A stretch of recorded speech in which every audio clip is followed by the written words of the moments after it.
The world looks to California to answer the hard questions, for redemption, to introduce the unfamiliar, to be resilient. Because California bounces back, holds us accountable, values who we are, remains vigilant, defies those in our way, and stands for community. Here on the West Coast, we're at the center of it all. Los Angeles Times, the state of what's next.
Welcome to this evening's Ideas Exchange.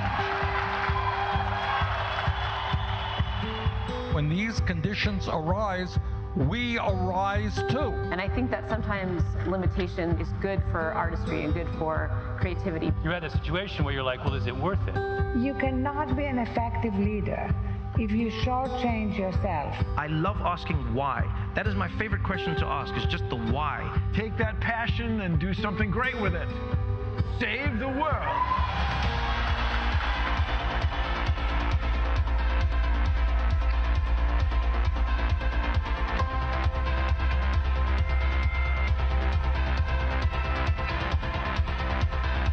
I don't have any more secrets. And that is a wonderful way to go through life.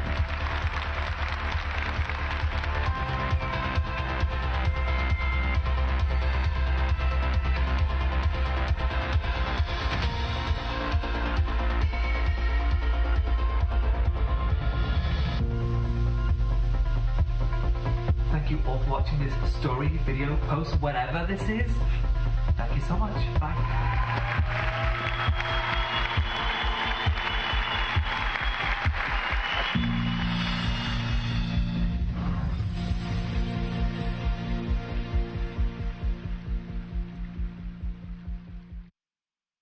Good evening to you all. I'm LA Times columnist Patt Morrison, and welcome to this Ideas Exchange. It's the LA Times series where we invite newsmakers and creative thinkers to challenge our assumptions and leave us better informed about the issues that are defining our time. And I'd like to thank you for purchasing a ticket for tonight's conversation and for supporting our local bookselling partner, Diesel Bookstore. Your purchase of Fuzz, which is available with a limited number of signed book plates. Now, for Mary Roach, she is the best-selling author of a number of books, among them Stiff, The Curious Lives of Human Cadavers, and Gulp, Adventures in the Alimentary Canal. She continues her role with best-selling one-word titles with Fuzz, When Nature Breaks the Law. She is the science writer who goes places and does things so you don't have to. And now she's here to talk about how she does it. Mary, thank you so much and welcome. Thanks, Pat. Thank you so much. Well, let's set up the scales of justice here if we're talking about the law. If you read the novel Hunchback of Notre Dame, you remember that not only was Esmeralda sentenced to death for witchcraft, but so was her pet goat.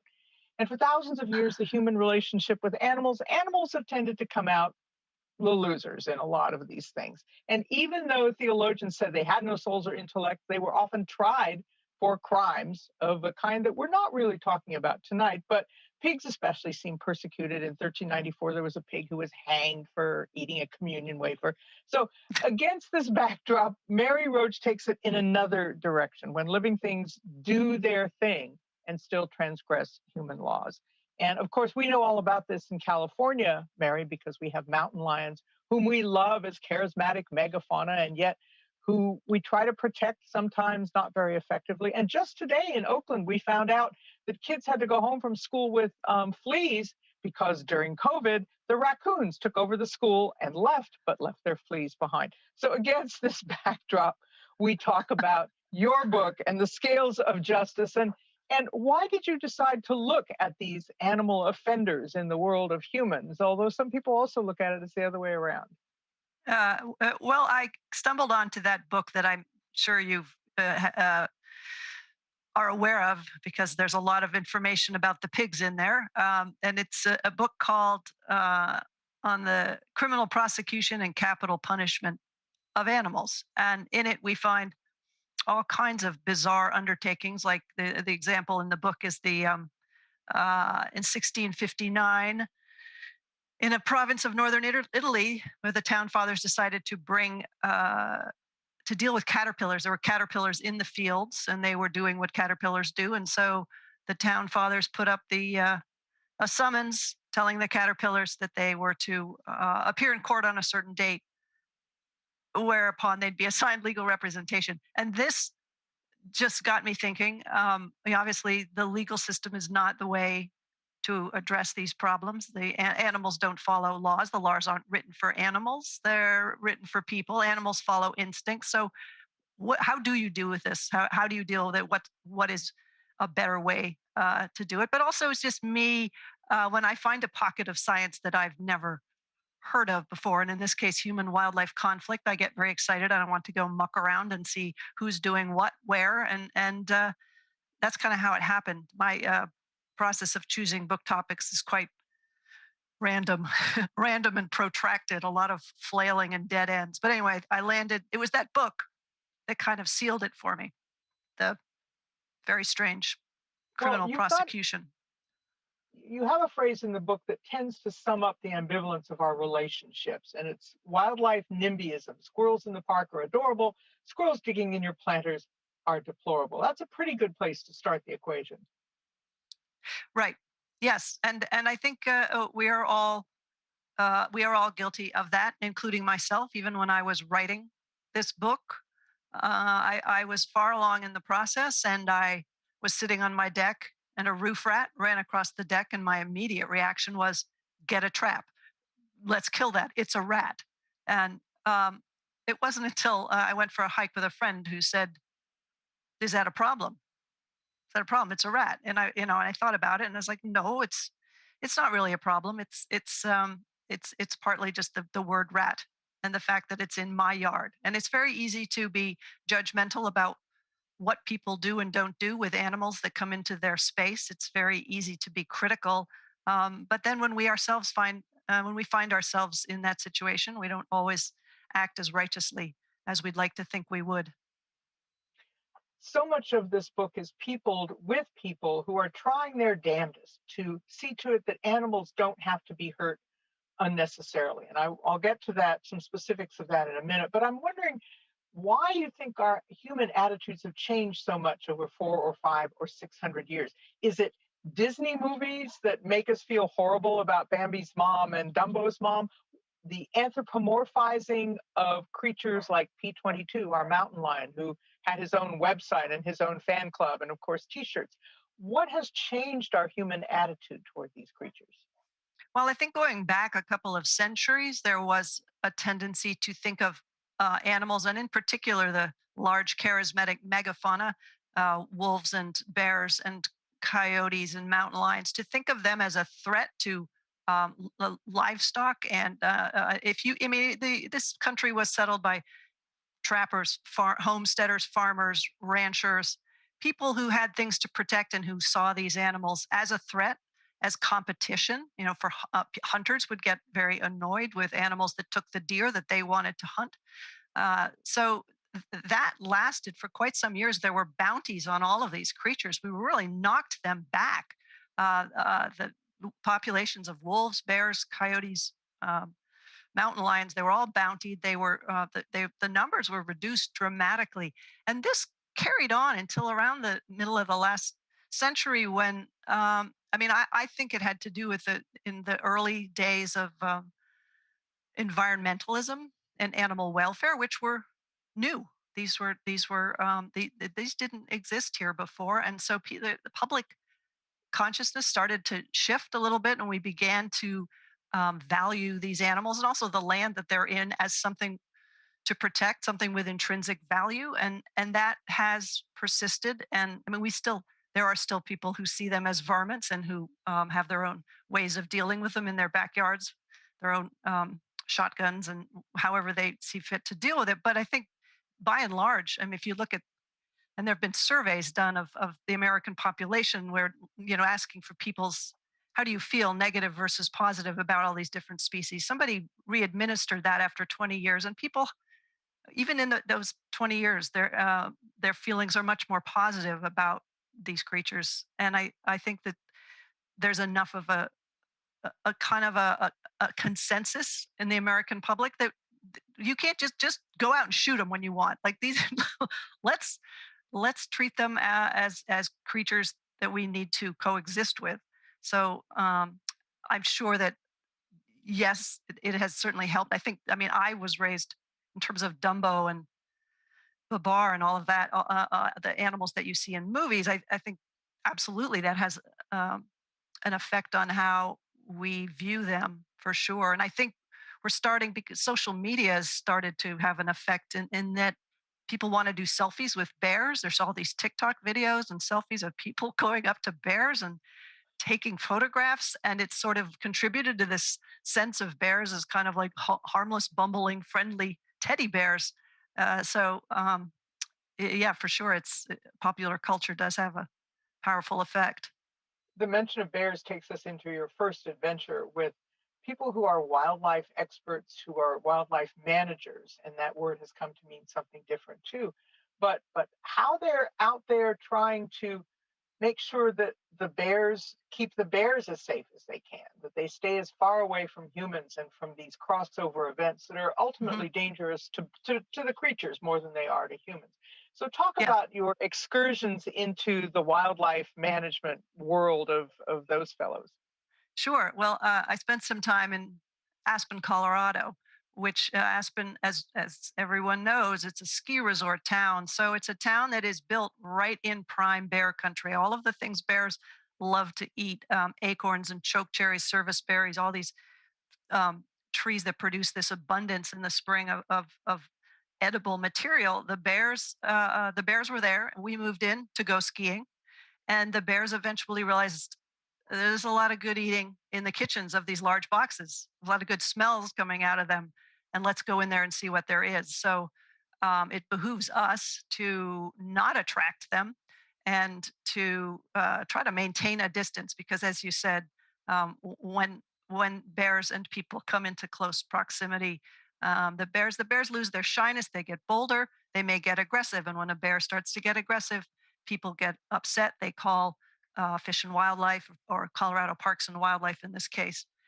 And the end result tends to be, if you follow it out to its end point, the bear is often killed. So these folks who are trying to keep bears and people apart, you would think it would be easy. You would think just, okay, pass legislation that says you need to have a bear resistant compost and garbage container. Seems like easy solution. But that means you then you have the legislation. You then need to enforce it. You need somebody who's going to write the tickets, and you need to hire the personnel to do that. Plus, Aspen is it's a lot of vacation rentals. People come in and ski. They come in from out of town. You have houses that are left empty most a large part of the year, and then people coming in who don't know anything. They don't know from bears. They don't bother to lock the containers. They're gone. You can't find them. The waste management people may not want to outfit their trucks for the new containers. It's just kind of amazing how complicated something that simple ends up being. And the bear, yeah. Oh, instead of people Goldilocks or the bears coming home to find Goldilocks, Goldilocks comes home and finds the bears have taken off a screen door or gone through the refrigerator. And as you point out, they don't like generic ice cream. No. The bears of Pitkin County. There's a lot of wealthy people in Pitkin County, and the bears have seemed to kind of mirror their tastes. I was told by Tina White, who is basically a bear manager. She's somebody who tries to remedy these situations and enforce these rules. She said that the bears like premium ice cream brands. They will not touch Western Family ice cream, which is apparently the low rent shitty ice cream that you can buy in that area. She also, and it was amazing. I went out with the Colorado Parks and Wildlife guy named I forget his name. It's in the book. Curtis Tesh. We went out. There had just been a break-in, and he went out up to the house. It was way up in the hills, and so we get to the housekeeper lets us in. The family's out of town. The housekeeper discovered this, so we saw where the bear came in. This is one of those houses with 3 levels over, draping down the hillside. There's a deck on the lower bedroom. You could see that the bear had come in and sort of just pushed the screen in, gone across the white pile carpeting, left no tracks, didn't knock anything over, went straight up to the kitchen and proceeded to have some honey cottage cheese. And I don't know if there was any ice cream in this case, but just kind of raided the refrigerator in the way somebody hungry might. But the kind of bears, they're just unbelievably endearing in that they Curtis said that they will reach into the refrigerator and just take out a carton of eggs and set it aside. He said that there was one bear that unwrapped the foil on a Hershey's Kiss, uh, which to me is just an amazing image. He said they'll pull a door off the frame, which is, if you're a bear, easy to do, but they don't. You would kind of picture it hurling it aside in a bear-like way, but he said they'll just lean it carefully against the wall and then proceed into the house. There was one bear who broke your heart. There was, yeah. This was my bear. I made the researcher. I mean, I requested the researcher to set his alarm for 3 o'clock in the morning so we could go into this alley behind all these restaurants in Aspen, where there's a row of dumpsters that multiple restaurants throw their food scraps into. And I figured that there might be bears there, and indeed, we pulled up in his truck, and there was 2 big bags of food scraps that had been ripped into. So we just pulled aside there and waited 5 minutes, and this bear came up and proceeded to go back into this really quite delicious looking scraps of salmon and salads and fries and all kinds of good eating. And so and just standing there watching that bear, it looked up and at us, kind of acknowledged that we were there, went back to eating, and you could tell it just seemed to be having a wonderful evening. And I kind of followed it. It went up these steps onto this little mini mall, and the last time I saw it was standing in front of a Louis Vuitton boutique with a little bit of burrata on its snout. And I just thought, oh, this guy's gonna get whacked. It's like, this is where I know where this is going, and it was really sad. If it just sad. You may be hearing some of my personal wildlife in the background. I guess the chew bone I gave him was the generic chew bone, and he wanted the premium brand, so it's not confined to bears. But here's kind of the trap that we have set, is that we teach them to transgress because we put out all these great things, and then we punish them for it. And you write about that in the book over and over, like birds that associate scarecrows with good places to eat stuff, or leopards or elephants or monkeys in India. How I mean, that's a cycle that we have created, and we don't seem to be very good at breaking it. Can you talk about examples of that? Yeah. It's particularly difficult in India. You mentioned the monkeys, and the monkey in Hinduism. There's a monkey god, Hanuman, and there are temples where people go and they make offerings to Hanuman, the monkey god. And outside the temples, there are always a dozen macaques because they know that people will all make offerings also to the live representations of Hanuman. So, and so we've brought the monkeys have been drawn into the city partly by the food that they're given, but also because a lot of garbage is left unattended or not picked up regularly, and yet people want something to be done. They're very angry. They want the problems of the monkeys solved. They just want it to go away, but they don't want the monkeys harmed. I spent some time with Dr. Tyagi, who's with the veterinary services in South Delhi Municipal Corporation, the kind of bureaucratic heart of Delhi, and he's a very vexed man. He can't hire a monkey catcher. He can't keep anybody on staff because there's a stigma associated with being somebody who catches monkeys and takes them somewhere else. They're taken to a sanctuary in the south of the city where they regularly escape. But anything that is proposed, even sterilization, people feel like you should not do that because it's not like people think this is Hanuman, a living god, but there is that very close association with monkeys.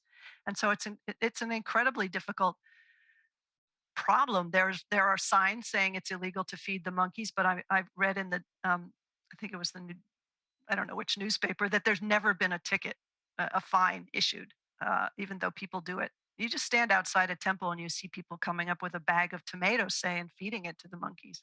And so, yes, we create these problems, and then we want them solved. And the way we want them solved is just call someone to deal with it. And we're kind of stupid that way. Well, but the monkeys themselves have figured this out very cleverly. They will steal your cell phone and hold it for a food ransom. And you got mugged by macaques? I mean, what a thing to put on your resume. I did. I got mugged by a macaque. They're amazing. They will grab. They know what things are important to people. They will grab a cell phone or a pair of sunglasses. I talked to a woman who a monkey stole her asthma inhaler. They don't steal it because they want it. I don't think monkeys know how to operate cell phones, or not yet. But they will not go far away. They'll climb a tree close by, and they know, because they know that the person will come over with a piece of fruit or candy and swap it. They'll drop the cell phone and take the fruit. So they'll ransom it, and they run around in they like the leafy neighborhoods, so kind of the upscale neighborhoods. They run around in chambers. I was told by an attorney there. They're in the halls of Parliament. They were running around the All India Medical Institute at one point, pulling out IV lines and sucking the glucose. My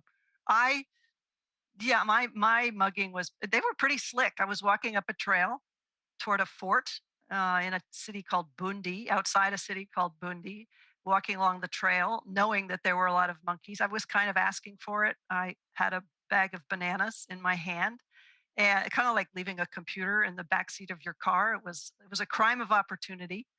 But they were pretty slick. There was a monkey that stepped out from behind a rock, kind of like a bandit waiting for the stagecoach, stepped out. We're kind of eyeing each other, like, what are you going to do?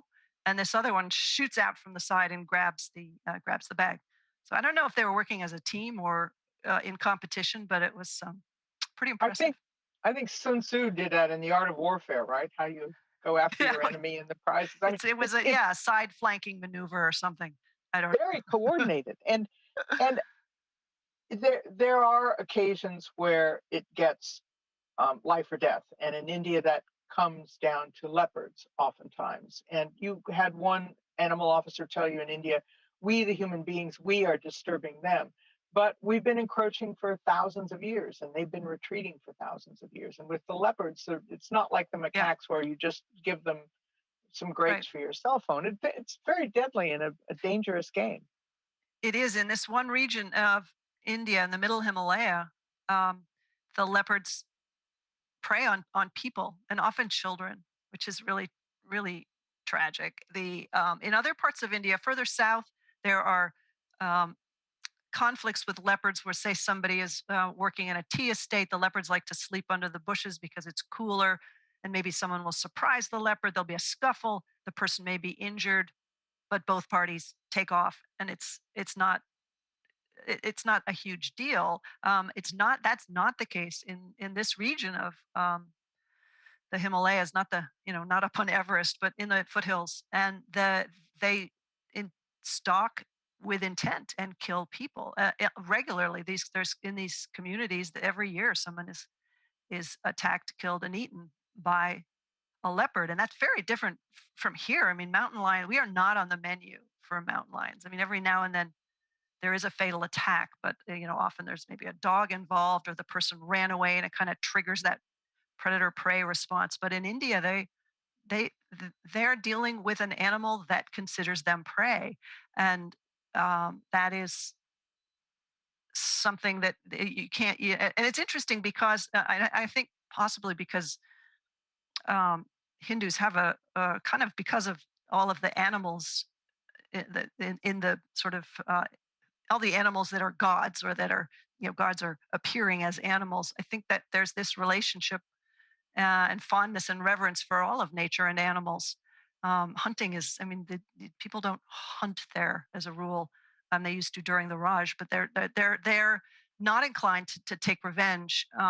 They even break down with leopard attacks. They will consider, was it a defensive attack or was it a predatory attack? In other words, kind of, was it murder or manslaughter? And they will give the leopard, it's kind of a 3 strikes rule, almost like well, here in California used to have that, or do we still have that? I guess we do. They're much more, they're slower to kill the animal than we are here and in Canada, where if a person is harmed by a wild animal, that animal will be destroyed. Because it can never, once it's tried humans, it can never go back. Is that the philosophy? No, and it's not that it develops a taste for human flesh, just because it is an animal. It's, say, a bear that has learned to get its food from human sourced food. So it's regularly breaking in over and over to houses. And the feeling is eventually somebody will be there. They'll be startled. Maybe their pet will get involved, and somebody will get hurt. Basically, I mean, because there's a progression towards wild animals start out to be wary. They lose their fear of humans. They start to get bolder. And they see what they want, and then eventually they can start to become more aggressive, or some of them. So that when there's a bear that has started doing that, it teaches the cubs to do that, and it happens over and over, and it's considered a threat to public safety. Not that it's tasted flesh or any human flesh or anything. Just it's an animal that is regularly putting itself into very closely into a human environment, and that's considered not safe for the human. Ultimately, very unsafe for the bear, but the bear doesn't know that.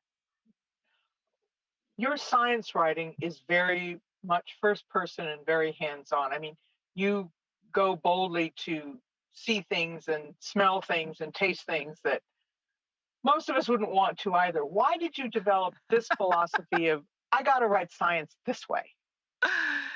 Because believe it or not, I love to smell and taste and see all these things. I just, to me, it's the best kind of travel. I don't know. Maybe I'm a little strange. Like I when I was working on Packing for Mars, I remember writing to NASA, to the public affairs office, because I was writing about restricted hygiene and how in the early, Gemini and Apollo programs, there's no shower, there's no toilet. It got pretty grotty.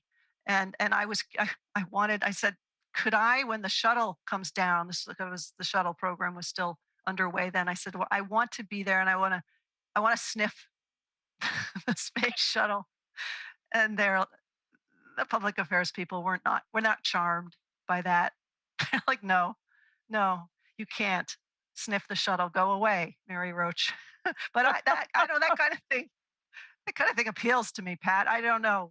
It's more fun for me, and then I think it's more fun for the reader. Hopefully, if I'm having fun, the reader is having fun. But it's just the way I have to do it. I guess it's the writing is just so much more fun when I've been on the scene and I have characters and things happening and things to describe and dialogue. It just I don't know, maybe I should have been a fiction writer, but that's the kind of, those are the parts of my books that I love to write. And the more awkward, the more embarrassing, the more disgusting the experience that I've had, the more fun it will be to write it up. So as unpleasant as it may be at the time, I'm comforted by the fact that it will be incredibly fun to write that up. Yeah. So I think that readers agree, because the concept of, when you say science writing, people think of textbooks and they think of stodgy columns of numbers and things with more footnotes than text on the page. And you've really turned that on its head, and you've engaged people in science. Yeah, I do sometimes. Sometimes I have the word science in the subtitle, and sometimes I think that that's a mistake. That people are going to see the word science and run away. Just put the book down and not consider reading it or buying it, because they think that science is boring. And that was what I mean when I was in high school. That was my impression of science for the most part. It was a slog. It was something I didn't want to do, and I thought of it as not creative. I thought I want a career that's creative. I want to be creative. But when you think about it, like something like engineering is incredibly creative. You are solving problems by thinking about them in a way nobody else has, and figuring out what you might do to resolve that. And I think that's exciting and creative. And I always encourage young people to consider science as something other than memorizing crap in a textbook. Unfortunately, that's, I guess, how you have to start out. But yeah.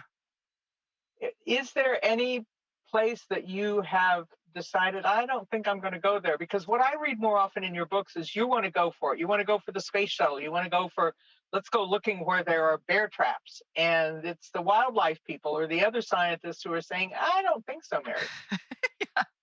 Yeah, I wanted in India, where India 500 people a year are killed by elephants, which was a stunning revelation to me, having grown up with Dumbo and Babar. But I got to India. I was traveling with this researcher from the Wildlife Institute of India, and when we arrived in this area where he was going to be doing some awareness camps, they're called, just helping villagers set up elephant response teams, teaching them how to deal safely when herds of elephants come through their farm fields. And the first thing that I wanted to do is head down the road where there was a sign that says elephant crossing zone, something like your photography hobby may kill you or something. I think what they're trying to say is if you stand here and try to take pictures of elephants, you will die. But the first thing I wanted to do at dusk, which is the worst time to do that, is go down to the elephant crossing and hang out and wait for elephants to come by. And the researcher and his assistant were just like, no, well, please be careful first, they said. And then they're like, we're coming with you. And so we stood there maybe 10 minutes before the researcher's assistant said, let's go back inside. But I didn't want to. And I tried very hard to get to go out with the elephant response team in their vehicle. And they said, no, it's very dangerous. I was like, yeah, but I want to go. I just how did it turn out? Did you get to go? No, he absolutely refused. I asked him 3 times, and I was not allowed to go out in the vehicle. Well, the timing would have been. I wasn't there that long. It was unlikely there would have been an elephant emergency that particular couple of days. But had there been, I really would have wanted to go. What I found charming in your description about the elephants, as dangerous as they can be, is that they're, they get drunk, they get rowdy when they get randy. You give them a wide berth, just as you would humans who are acting badly. Yeah, elephants like to get drunk. There's something called haria, which is a home brew that villagers make, and the elephants love to drink that. And someone actually did a paper on what happens when elephants drink. And much like people, most of them are kind of a mellow drunk. They wander off on their own. They kind of sway back and forth. They may wrap their trunk around themselves, but then they just lie down and sleep it off. But every group of elephants has a mean drunk, an aggressive drunk. So that's the one you very much want to avoid. You mentioned the space shuttle and how at one point one space shuttle hit a turkey vulture on the way up. And this brings up the question of birds, flocks of birds, and how they have been a presence on the frontier life of this country, but at the same time chew up the crops because that's where the food is, and how we've overreacted in some ways and responded inappropriately and even in dangerous ways to their presence. Yes, birds. I focused on, well, there's some historical material, but for the present day, I focused on North and South Dakota, where most of the sunflower crop is. And this happens to be also in the line of the migratory path for blackbirds and cowbirds and grackles and birds that very much enjoy eating, birdseed, basically. So you have farmers trying to prevent birds from eating birdseed. And the ways that they've gone about it in the past have not been effective and have been pretty brutal. They're just efforts to kill as many as possible. And the National Wildlife Research Center, which is owned by the USDA and is tasked with trying to help farmers deal with birds, they themselves have studied some of these not very nice approaches and determined, first of all, it doesn't It doesn't result in less agricultural damage. It doesn't even dent the population. We're talking tens of millions of birds. And back in the earlier part of the last century, in the 30s, 40s, and 50s, there was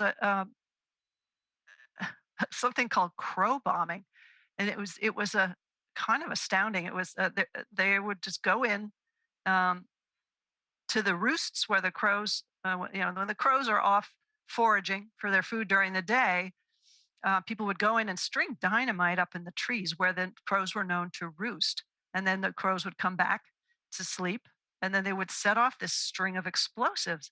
And if you look at the news stories, the people doing this had titles like uh, Director of Texas Wildlife Conservation. And so the way that works is that there was a belief that the crows were eating all the duck eggs, and therefore the hunters wouldn't have enough ducks to hunt. So wildlife conservation back in the day was all about conserving wildlife so that hunters had more of it to hunt. So we were preserving wildlife not for its own intrinsic value, but for hunters. Preserving, making sure that there were places to hunt and things to hunt. So the crows were competition for the hunters because they were thought to be eating the duck eggs. Farmers were also annoyed with them, but the practice didn't last. Well, it lasted longer than you would think, but finally, the USDA, in its wisdom, decided or proved that, in fact, this is not the effective way to do it. There are more effective ways. You can plant an alternate crop that they might like better. You can try to dry the sunflower seeds out so that it can be harvested earlier before the flocks arrive. You can be aware of where you're putting your crops. Like, don't put them next to a cattail marsh, which is where these red-winged blackbirds like to build nests and hang out. So lots of just the answer is to get better acquainted with your enemy. Know your enemy. Figure out their behavior. Where do they roost? What do they do all day? The more you know about these animals, the smarter you can be about outwitting them and protecting whatever it is you need to protect. So mass annihilation is not effective. Not very nice. Not effective. In India, it may be leopards who pose an actual risk to life and limb. In this country, you say there's the wildlife strike database because a single goose can take down, a jet, and the risks to aviation, as you say, Sully Sullenberger or the Miracle on the Hudson, that was a bird strike. So Canada geese. Yes. Canada geese. So thank you, Canada. We need to find practical solutions in this vital and very dangerous crossover zone. What kind of progress are we making in that? Yeah.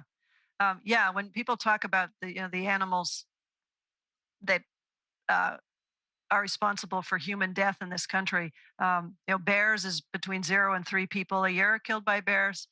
The number of people that are killed when deer run into a road, I don't have the exact numbers, it's in the book, but it's quite astounding. And it's not just from the impact. The impact is when you hit a deer is more likely to be a lot worse on the deer, but it's people swerving to avoid hitting the deer, then going off the road, hitting a tree, rolling over, people killed that way, or hitting a tall animal like a moose or an elk, when you hit the legs, the body cartwheels over the hood, lands on the windshield or the roof, and then people end up with a broken neck or a broken back.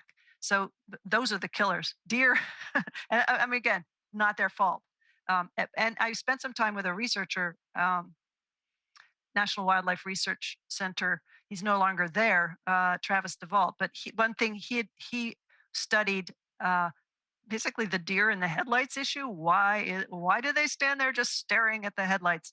And it has to do with a couple of things. Deer, animals who are prey, over time kind of evolved a talent for estimating how quickly that predator is coming at them and when do they need to flee. How quickly, I mean, they're grazing or they're feeding, they're kind of aware of the predator and they're going to ignore it until it gets too close and then they'll take off. It's called flight initiation distance. they're pretty good at it with the natural predator. But when a car is coming at them, and naturally they think of a car as a large predator, but they didn't evolve kind of the processor to be able to estimate when do they need to get out of the way because the car is moving too fast for them to kind of figure it out. And at night, when all they see is 2 points of light, they can't tell because you can see that if something's coming towards you, it appears bigger and bigger in your visual field, and that the animal sees that and judges based on that. But at night, with two pinpoints of light, it's very hard to see that. They just stand there and kind of look at the lights, kind of go, what? There's a couple pinpoints of, and then they're hit because you can't see it. So what Travis DeVault, the researcher, came up with a pretty ingenious, again, this is the kind of creativity I love. A light bar, and kind of an aftermarket at this point thing that you would put on the front of your car or truck to illuminate the grill, so the animal could see. That's not just two random points of light out in the distance. That's a thing that's getting closer and larger and going to hit me. So it helps the animal see that this is in fact something that they should get out of the way of. So, which is pretty cool.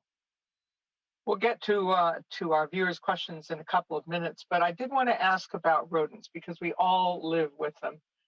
In New York, the joke was that in New York, you're never more than 3 feet away from a rat. And you actually, I love this, you went to the Vatican and talked to the man whose title, where is that title? It's the most wonderful title that you encountered he's in charge of garbage. The director of Gardens and Garbage. Yes. The director of Gardens and Garbage. That may have been it was Google Translate I was using, so it's possible that he himself does not call himself Director of Gardens and Garbage, but that's the only title I had to work with. And here's Vatican City. You have the first pope named after St. Francis, who is the patron lover of animals, and yet you got to get rid of the rats. Get rid of the rats. Yeah, I was the pest that day. I was the vertebrate pest that day. I believe I had this idea because I was going to the Vatican to report on this matter with gulls, which we don't have to get into. But I thought, while I'm there, maybe I could talk to the Pope, which was really stupid of me. I did not get an audience with the Pope, but I did manage to get into the Vatican to talk to someone with the Pontifical Academy for Life, in addition to the director of Gardens and Garbage. But I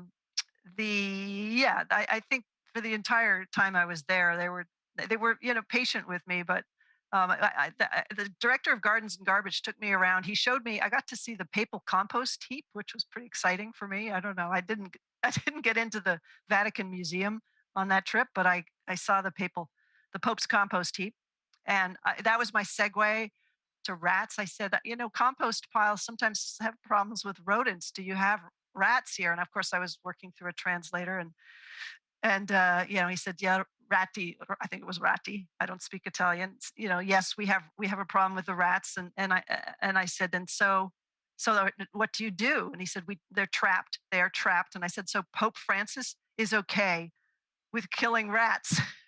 The guy said through the translator, he goes, yeah, he says you should ask him. So I didn't get to ask the Pope, but I did get to have a conversation with one of the bioethicists there, who was very patient and very wise. That he had no specific expertise in matters of animal-human conflict, but just said some wise things that I think that resonated and that I put in the book.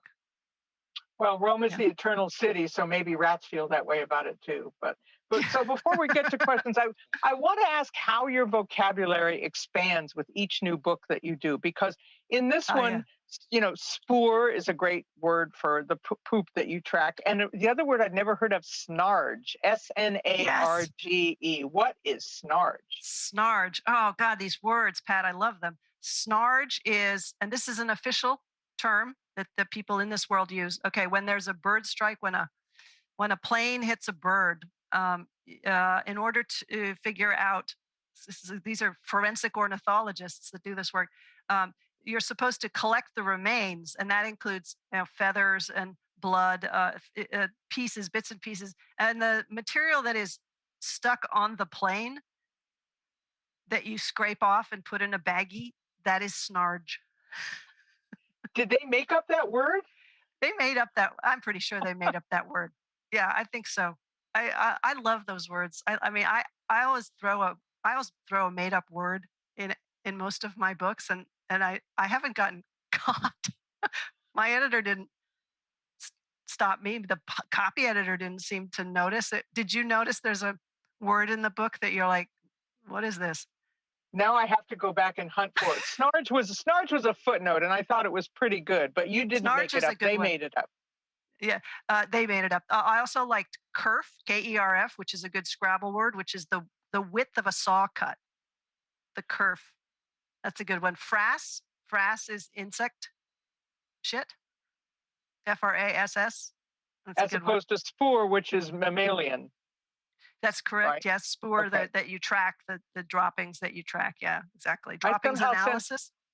I think my Scrabble and crossword game has just been upped. Thank you for that. No problem. Maybe that's your next book. So let's go to some of the questions that we've been hearing from people who are watching. Maureen in Santa Barbara says she's a board member for the Santa Barbara Audubon Society, and she agrees that the human animal is the biggest offender, but she'd like to hear your take on the use of rodenticide and how we could stop it along with lead bullets, because this has been a big problem in the food chain in California, all the way up to the California condor. She says, I know there are alternatives, animal control, birds of prey, nocturnal, diurnal, all sorts of solutions, but few seem to be being employed.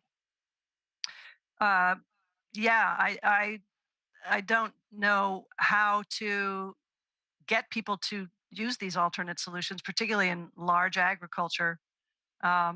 Rodenticides, yeah, I don't go into it in any great detail, but I agree that they get into the food chain, and they make their way up with animals that eat animals, and it accumulates and can kill some of the larger mammals. And it's also, may I speak for the rats? It's a very unpleasant way to die. To basically a lot. Well, there's different ones, but there's some of them that work by.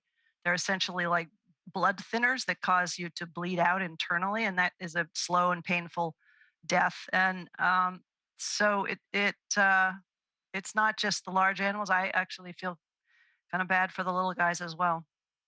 So if that rat were to drop on your deck and run across it today, would you feel differently? Oh yeah, I didn't do anything about that guy except for like figure out where he was getting into the house and blocking up. Well, I didn't do it. My husband blocked up the hole, and I kept seeing that guy around in the yard and on my wildlife camera. So yeah, he's still out there. Catherine in Santa Monica has a question, and keep in mind we spent the last 45 minutes talking about bizarre facts that you've uncovered. She wants to know one of the most bizarre facts you've unearthed in all of your research.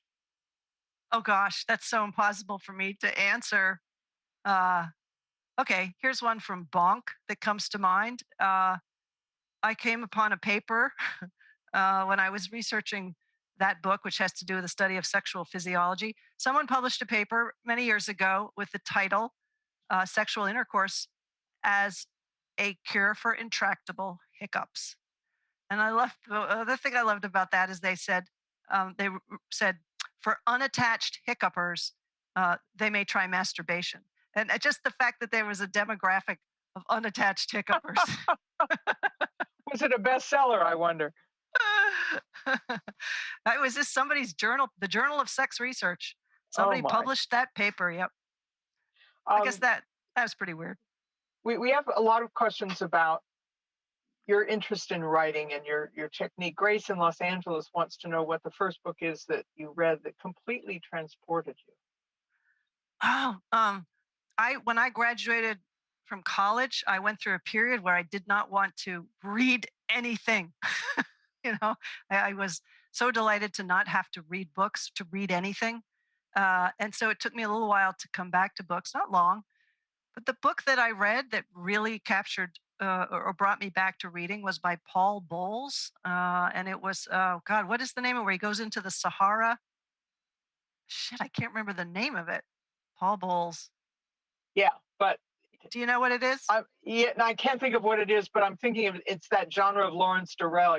That out in, Yeah. It's this couple, places. and they go deeper and deeper into the Sahara. They're American, I think, and just sort of get sucked into this other culture. And I cannot believe I don't remember that. And The other books that I started reading close to that time were it was a book by Bill Bryson called Lost Continent.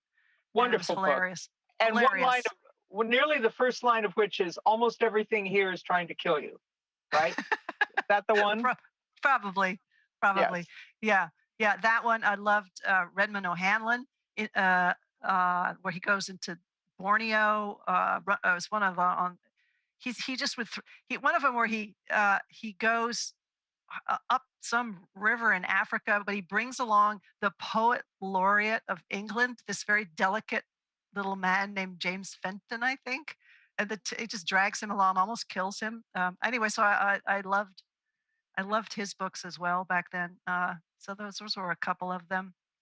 And Claire in Chicago wants to know what sort of advice you can give to an aspiring science writer. Oh, an aspiring science writer. Good. Do it. You don't have to. I mean, there are programs. The UC Santa Cruz has a good science writing program. There's one in SHERP, SHERP, and I don't know what that stands for, but it's in New York, I believe, NYU or Columbia. Wonderful program. I think it's 1 year, maybe 2. But anyway, those are wonderful programs, and you make a lot of good connections, and you learn. Now these days, so much of it has to do with just learning the different platforms and video and filming and audio and everything and podcasting. So there is definitely value in those programs. I didn't do any of that. I just kind of followed my curiosity, and I guess my advice would be to do that and to not try to compare yourself to other writers or try to do what they're doing. But you want to be the person other people are trying to be. You know what I mean? You want to. Okay, here's a quote that I love, and I have no idea who said it. Traveler, there is no path. Paths are made by walking. Nice. And that's a good mantra for anybody who chooses to write. Yes. I wish I could tell you who said it. There's the other piece of advice, and again, I'm not sure. Okay, it might have been not Donald Antrim. Damn, you can look it up, find out who said it, but here it is. Everybody's ready to Google. Yeah, I know. Yeah, okay. Somebody asked this author, why do you think you're a success, or what's the secret to your success? And he said, I leave out the parts people skip. I thought that was yeah. Oh, that's a great piece of guidance for a writer. Now we have to get inside other people's heads too. Well, one of our editors, Steve Padilla, says you have a very distinctive and pleasing writing voice. How did you cultivate that voice? Was it influenced by other writers, or did you see what other people were doing and say, I don't want to do that? I think it was just me having the most possible fun. I mean, I started out writing for the San Francisco Chronicle Examiner, for the Sunday magazine, and I kind of wrote these short, kind of odd little pieces, and I just wrote them in a way that was fun for me. I think early on I overused first person. I had to kind of rein that in and grow up a little bit, but I didn't. When I look back to some of those early pieces, I don't see a big change in the tone. It wasn't something that I sort of sought to do. I didn't sort of decide I need to create a persona. I am kind of me on the page. I guess it would just kind of happened, is what happened. I think in some ways by osmosis, you are influenced by the writers you love. I mean, I think that those early Bill Bryson books and Susan Orlean's Orchid Thief early on, I think that both those writers were inspiring to me in the way they combine solid research with a wonderful voice and with humor. I think that must have influenced me. I mean, it wasn't like I sat down and tried to figure out how they're doing what they do, but I just think one of the other pieces of advice is just to read and read and enjoy authors that you just suck it all in, absorb it, and that will kind of affect your own style. I just think reading is a great way to learn to write. And as writers, neither of them pretends to be a dispassionate character in this. They generate, in a sense, their own action, as you do when you go on these adventures in your books. Yeah. Let's see. Megan in Missoula, Montana says you are her favorite author. She's experienced a lot of joy in reading your work, not to mention learning cool things. She says your husband's up for anything attitude in the name of science has contributed many memorable moments, and I wonder if he's ever declined to participate in something you invited him to do, and if so, what was it? If he was going to decline to do anything, it would have been that scene in Bonk with the ultrasound, and he was a fool not to decline that. But I'm so grateful for him that he did that, awkward as it was, because it's one of my favorite scenes. So describe that scene. Okay. So, well, I wanted for this book to get at the very unique awkwardness of sexual physiology research, where you are bringing human beings into a laboratory setting and observing them responding sexually. And a lot of this was happening in the 50s and 60s when this had not been documented. Masters and Johnson were the first to bring couples into the lab. And a little bit of that is done today, but these studies are few and far between, partly because we've kind of worked out, here's what happens, here's the stages of sexual response and orgasm. And sex research moved on to other things.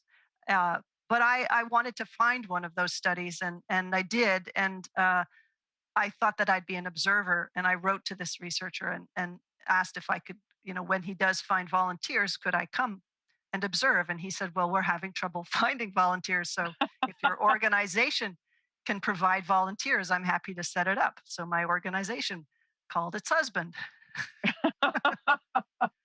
So he was drafted. What? He was drafted. He was drafted. I kind of set it up like, you said you haven't been to London in a long time, and let's go to London. We can go to the theater. We can eat some good food. We have to have sex with a guy in front of a guy who has an ultrasound wand. And anyway, he went for it. Well, he's heroic for a lot of people for doing that, I'm sure, and for you for doing it as well. He's a good egg, that man. Yeah. No, he hasn't refused to do anything to answer the question. He was revolted and angry that at one point when I wrote the space book, the Packing for Mars book, I processed some of my own urine to make it drinking water, and I it was in a bottle, and I put it in the fridge before I left, and he found that disgusting and was not happy. He said, you could have just left it on the deck. What is wrong with you? Anyway, and I don't know what is wrong with me. Symphony in San Diego wants to know, in all of your research for this book or generally, is there something you've learned that you find yourself thinking about every day, something that stayed with you? Something that I think about every day? Oh, that's a tough one. Something that I think about every day. I guess it would probably be something from Gulp, because the only thing that I do every day is eat. That's the thing that runs through every day of my life. And I know that I spent time in this place in the Netherlands where they study chewing in a way that I never would imagine anybody studied chewing. And this guy was talking about bolus formation and how when you eat, you take this thing apart, you crush it, and then you put it back together, you moisten it, and you put it into kind of a bolus that is swallowable. You have to put it into the swallowable state. And so sometimes, I don't know if I do this every day, but for a while I was very aware of my bolus formation, and it kind of grossed me out. And I was like, oh God, I'm making a bolus. But so that book, I think just because I've got this system and I'm using it every day, and I learned a lot about it. And I guess something from that book. Well, we all look forward to your next book. Can you drop the one word that will be the title of the next book? Yeah. Oh, I haven't sold this book yet, so I don't know what I don't even know if it will exist, but okay. I'm working on it. we won't ask you to spill the beans, but thank you so much for all the pleasure and the knowledge and information and insights you've given everybody in all of your books. And of course, the latest one, Fuzz, When Nature Breaks the Law. Thank you so much, Mary Roach. Thank you, Pat, so much. It's just a pleasure to be in. You're a legend, and to be interviewed by you is God. Great. Thank you. Thank you. Too kind. Thank you. And thanks to all of you for joining us this evening. Before we sign off, we want to remind you that Fuzz will be shipped to you after the event through our partner bookstore, Diesel, a bookstore. Thank you all, and we hope to see you again soon at another Ideas Exchange event. Good night. Good night.